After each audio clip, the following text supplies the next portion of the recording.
Thực hiện thêm mã khuyến mãi. Bạn mở file Google Sheet Product Management, sau đó tiếp tục đến Sheet Name, cài đặt quản lý khuyến mãi, Setting Coupon Management. Ở đây đã có một số ví dụ là các mã khuyến mãi được tạo sẵn để bạn tham khảo. Bạn hoàn toàn có thể xóa đi để thêm các mã mới của riêng bạn. Bây giờ chúng ta sẽ bắt đầu thực hiện thêm một kịch bản khuyến mãi mới. Ta tiến hành thêm một hàng mới vào bảng. Đầu tiên là điền mã khuyến mãi. Ví dụ ở đây là MyCupping 123. Tiếp theo điền loại khuyến mãi. Type of discount. Sẽ có hai kiểu. Thứ nhất là percent, tức là giảm theo phần trăm. Thứ hai là kiểu fix, tức là trừ tiền trực tiếp. Ví dụ, ở đây ta chọn percent. Tiếp theo là điển giá trị áp dụng, applicable value. Ví dụ ở đây là 10, tức là sẽ trừ tiền 10%. Tiếp theo là ngày hết hạn, expire date, tức là ngày cuối cùng để áp dụng khuyến mãi.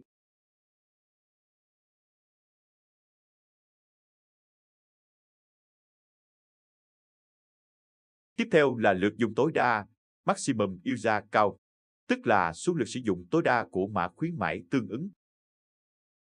Ví dụ ở đây điền là 20, tức là mã này chỉ áp dụng thành công tối đa là 20 lần. Tiếp theo là đối tượng áp dụng, Coupon Apply Object. Ở đây sẽ có 3 đối tượng áp dụng khuyến mãi. Đầu tiên là Total, nghĩa là tiền khuyến mãi sẽ trừ vào tổng hóa đơn mua hàng. Product, nghĩa là khuyến mãi sẽ áp dụng cho các sản phẩm cụ thể nhất định. Category, tức là khuyến mãi sẽ áp dụng cho các chủng loại sản phẩm cụ thể nhất định. Ví dụ ở đây ta chọn Product.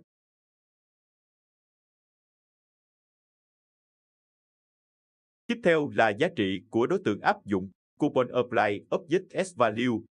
Ở trường thông tin này ta sẽ điền giá trị của đối tượng sẽ được áp dụng khuyến mãi. Ở đây sẽ có 3 trường hợp. Nếu đối tượng áp dụng khuyến mãi là total, toàn bộ hóa đơn, thì ở đây sẽ điền giá trị là số tiền tối thiểu của đơn hàng để được áp dụng khuyến mãi.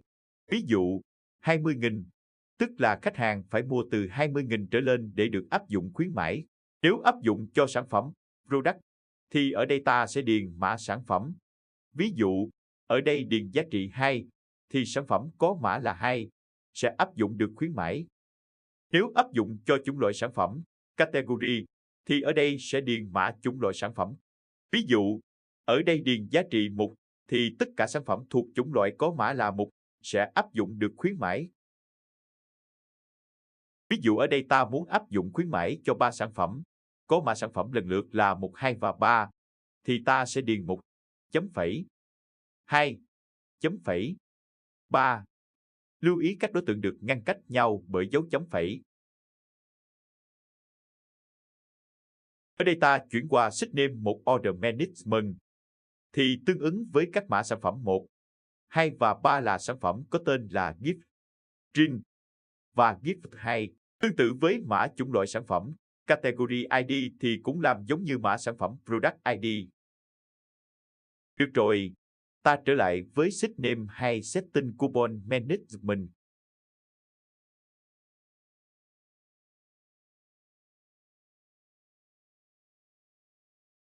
Tiếp theo là cột số lượt đã sử dụng, Number of Use Count. Ở cột này sẽ có sẵn công thức được điền ở hàng số 1 đã được tô vàng. Công thức này sẽ giúp bạn đếm số lượt mã khuyến mãi đã sử dụng thành công một cách tự động.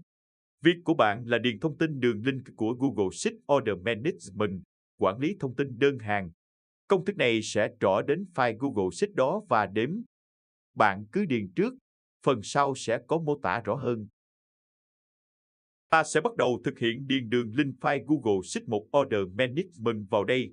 Ta sẽ mở lại file Google Sheet quản lý thông tin đơn hàng, Order Management. Tại thanh địa chỉ, ta sẽ copy đường link của file này. Bạn chú ý là chỉ copy đến chữ Edit.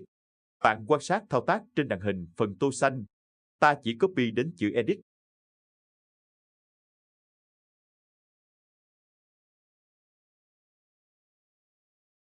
Ta sẽ quay trở lại file Google Sheet quản lý danh mục sản phẩm, Product Management, đến Sheet Name cài đặt quản lý khuyến mãi, hay Setting Coupon Management. bạn thực hiện dán đường link vừa copy vào ô B1. Sau đó bạn click vào ô C1 kế bên, sẽ thấy hiện lên một bản thông báo yêu cầu bạn đồng ý để cho phép kết nối hai file Google Sheets này lại với nhau. Bạn click vào Allow Access.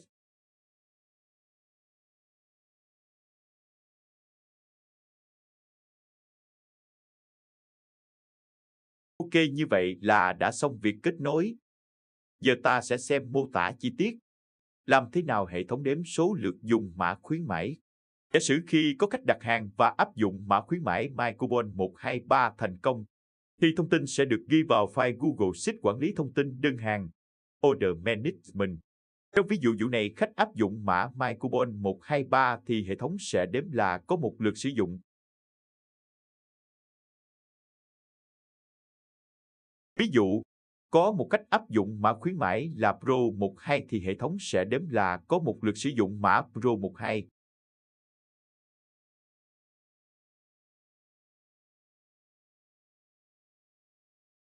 Như vậy ta đã biết cách thêm một mã khuyến mãi và cách hệ thống hoạt động.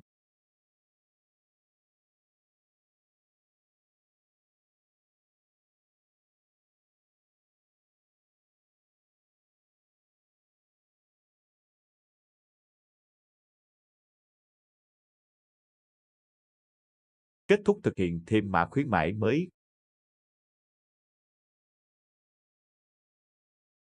Mẹo cho bạn sẽ thấy rằng ô đầu tiên của 3 cột cuối cùng của bảng này đã có sẵn công thức.